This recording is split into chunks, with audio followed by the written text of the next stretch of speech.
The Tale of Mrs. Tittlemouse by Beatrix Potter. Read by Georgie Smith. Once upon a time there was a woodmouse, and her name was Mrs. Tittlemouse. She lived in a bank under a hedge. Such a funny house! There were yards and yards of sandy passages leading to storerooms and nut cellars and seed cellars, all amongst the roots of the hedge. There was a kitchen, a parlour, a pantry, and a larder. Also there was Mrs. Tittlemouse's bedroom, where she slept in a little box bed. Mrs. Tittlemouse was a most terribly tidy, particular little mouse, always sweeping and dusting the soft sandy floors. Sometimes a beetle lost its way in the passages. "Shoo!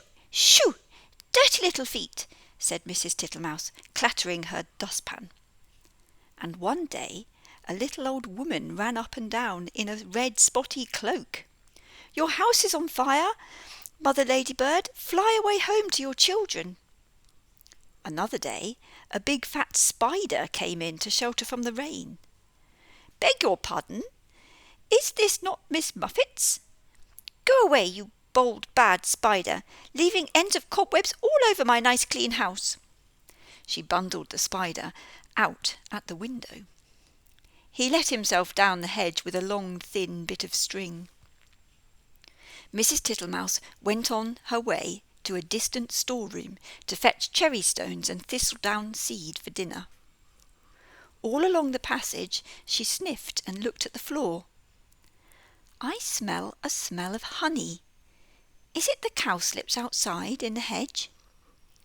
I'm sure I can see the marks of dirty little feet." Suddenly, round a corner, she met Babbity Bumble. "Zzz, bzz, bzz," said the bumblebee. Mrs. Tittlemouse looked at her severely. She wished that she had a broom. "Good day, Babbity Bumble. I should be glad to buy some beeswax, but what are you doing down here? Why do you always come in at the window and say zzz, bzz, bzz?" Mrs. Tittlemouse began to get cross. "Zzz, whizz, whizz," replied Babbity Bumble in a peevish squeak. She sidled down a passage and disappeared into a storeroom which had been used for acorns. Mrs. Tittlemouse had eaten the acorns before Christmas. The storeroom ought to have been empty, but it was full of untidy dry moss. Mrs. Tittlemouse began to pull out the moss. 3 or 4 other bees put their heads out and buzzed fiercely. "I am not in the habit of letting lodgings. This is an intrusion," said Mrs. Tittlemouse. "I will have them turned out." Buzz, bzz, bzz. "I wonder who would help me." Bizz, whizz, whizz. "I will not have Mr. Jackson. He never wipes his feet." Mrs. Tittlemouse decided to leave the bees till after dinner. When she got back to the parlour, she heard someone coughing in a fat voice, and there sat Mr. Jackson himself.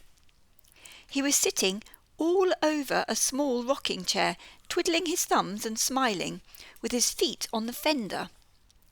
He lived in a drain below the hedge, in a very dirty wet ditch. "How do you do, Mr. Jackson? Dearie me, you have got very wet." "Thank you, thank you, thank you, Mrs. Tittlemouse. I'll sit a while and dry myself," said Mr. Jackson. He sat and smiled, and the water dripped off his coat-tails. Mrs. Tittlemouse went round with a mop. He sat such a while that he had to be asked if he would take some dinner. First she offered him cherry stones. Thank you, Mrs. Tittlemouse. No teeth, no teeth, no teeth," said Mr. Jackson. He opened his mouth most unnecessarily wide. He certainly had not a tooth in his head. Then she offered him thistledown seed. "Tiddly, widdly, widdly, poof, poof, puff," said Mr. Jackson. He blew the thistledown all over the room. Thank you, Mrs. Tittlemouse. Now, what I really, really should like would be a little dish of honey." "I'm afraid I have not got any, Mr. Jackson," said Mrs. Tittlemouse. "Tiddly, widdly, widdly, Mrs. Tittlemouse," said the smiling Mr. Jackson. I can smell it. That is why I came to call." Mr. Jackson rose ponderously from the table and began to look into the cupboards. Mrs. Tittlemouse followed him with a dishcloth to wipe his large wet footmarks off the parlour floor. When he had convinced himself that there was no honey in the cupboards, he began to walk down the passage. "Indeed, indeed, will you stick fast, Mr. Jackson?" "Tiddly widdly widdly, Mrs. Tittlemouse." First he wheezed into the pantry. "Tiddly widdly widdly? No honey, no honey, Mrs. Tittlemouse." There were 3 creepy crawly people hiding in the plate rack. 2 of them got away, but the littlest one he caught. Then he squeezed into the larder. Mrs. Butterfly was tasting the sugar, but she flew away out of the window. "Tiddly widdly widdly, Mrs. Tittlemouse, you seem to have plenty of visitors." "And without any invitation," said Mrs. Thomasina Tittlemouse. They went along the sandy passage. "Tiddly widdly, buzz, bzz, whizz, whizz." He met Babbity round the corner and snapped her up and put her down again. "I do not like bumblebees. They are all over bristles," said Mr. Jackson, wiping his mouth with his coat sleeve. "Get out, you nasty old toad!" shrieked Babbity Bumble. "I shall go distracted," scolded Mrs. Tittlemouse. She shut herself up in the nut cellar while Mr. Jackson pulled out the bee's nest. He seemed to have no objection to the stings.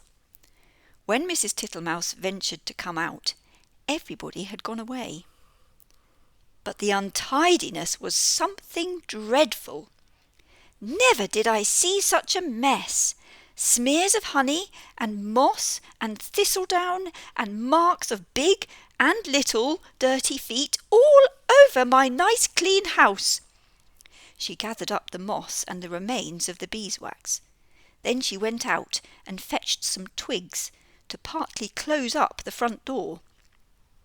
"I will make it too small for Mr. Jackson." She fetched soft soap and flannel and a new scrubbing brush from the storeroom, but she was too tired to do any more. First she fell asleep in her chair, and then she went to bed. "Will it ever be tidy again?" said poor Mrs. Tittlemouse. Next morning she got up very early and began a spring cleaning which lasted a fortnight. She swept and scrubbed and dusted, and she rubbed up the furniture with beeswax and polished her little tin spoons. When it was all beautifully neat and clean, she gave a party to 5 other little mice without Mr. Jackson.